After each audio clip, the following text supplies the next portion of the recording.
మా ఇంటి దగ్గర ఉన్న చెర్రీ చెట్టు కాయలండి. చూడండి ఎంత బాగున్నాయో, చాలా బాగున్నాయి కదా. నాకైతే చాలా హ్యాపీ అనిపించింది.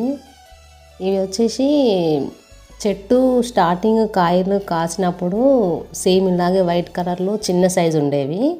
అవి కాస్త కొద్ది రోజులకి కొంచెం పెద్ద సైజుకి వచ్చేసినవి వైట్ కలర్లోనే.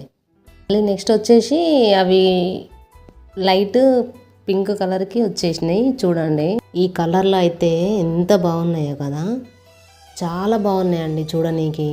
అసలుకి మీరు నమ్ముతారో లేదో కానీ నేను వీడియో తీస్తుంటే మాత్రం చాలా హ్యాపీగా ఫీల్ అయ్యా.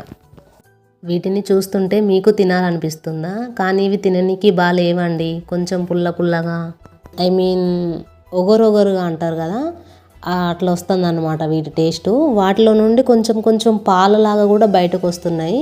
సో అందుకనేసి ఇట్లాగే తిననీకి బాగాలేవు. అందుకని నేను ఈ కాయలు తినడం లేదు. ఎవరు కావాలని అడిగితే వాళ్ళకి ఇచ్చేస్తున్నా. ఎందుకంటే వీటిని కందిపప్పు కర్రీలో యూజ్ చేస్తే కర్రీ టేస్ట్ బాగానే ఉంటుందంట అండి.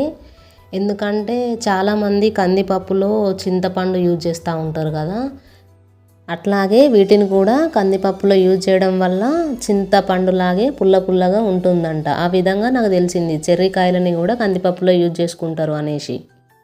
నిజమో కాదో తెలుసుకోవాలనిపిస్తే మీరు కూడా ఒకసారి కర్రీలో వేసి ట్రై చేసి చూడండి, ఓకేనా. ఈ చెర్రీస్ స్వీట్గా ఎలా అవుతాయో మీకు ఏమైనా ఐడియా ఉంటే కామెంట్ చేయండి. Thank you for watching.